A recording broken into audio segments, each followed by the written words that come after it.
Bethlehem കുടുംബ unit ഒന്നും പറയാനില്ല.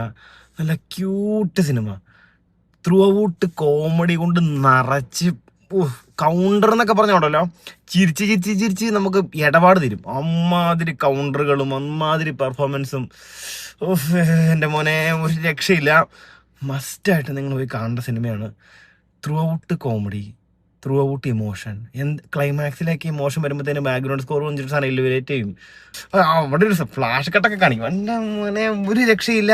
നൈസ് പടം, തിയേറ്ററിൽ തന്നെ പോയി കാണുക. പഴയ ആ ഒരു നിവിൻ പോളിയുടെ പടം കാണുമ്പോഴുള്ളൊരു സാധനം ഉണ്ടല്ലോ, നമുക്ക് പണ്ട് തട്ടത്തിമറത്തൊക്കെ ഇപ്പോൾ കാണുമ്പോൾ കിട്ടിയ ഒരു സാധനമില്ലേ, ആ സാധനം നമുക്ക് ഇത് കാണുമ്പോൾ കിട്ടും. മമത ടോപ്പ് നോച്ച്, ഒരു രക്ഷയില്ല, ഒന്നും പറയാനില്ല. എല്ലാവരും കിടു പെർഫോമൻസ്. ഗിരീഷ് ഷെഡീനെ സമ്മതിച്ചിരിക്കുന്നു. ഈ ജോണറിൽ തന്നെ അങ്ങ് പോയാൽ മതി. വേറെ ലെവല് സാധനം. ഇതെന്തായാലും നിങ്ങൾക്ക് എല്ലാവർക്കും ഇഷ്ടപ്പെടും. അതുപോലത്തെ കിണ്ണം കാച്ചി ഐറ്റം.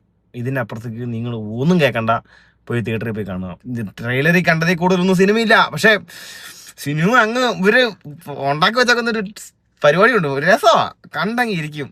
ത്രൂ ഔട്ട് നമ്മളിങ്ങനെ ഒരു സെക്കൻഡ് പോലും ഞാനൊന്ന് മൊബൈൽ നോക്കി പോലും ഇല്ല. നോർമലി ഞാൻ ഇടയ്ക്കൊക്കെ ഗ്യാപൊക്കെ ഒരു പാട്ടൊക്കെ വരുമ്പോഴാണെങ്കിലും മൊബൈലൊക്കെ തോണ്ടാൻ പോകുന്നത്. നല്ല രസമായിട്ട് അടിപൊളിയായിട്ട് എടുത്ത് വെച്ചിട്ടുണ്ട്. തിയേറ്ററിൽ തന്നെ പോയി കാണാം.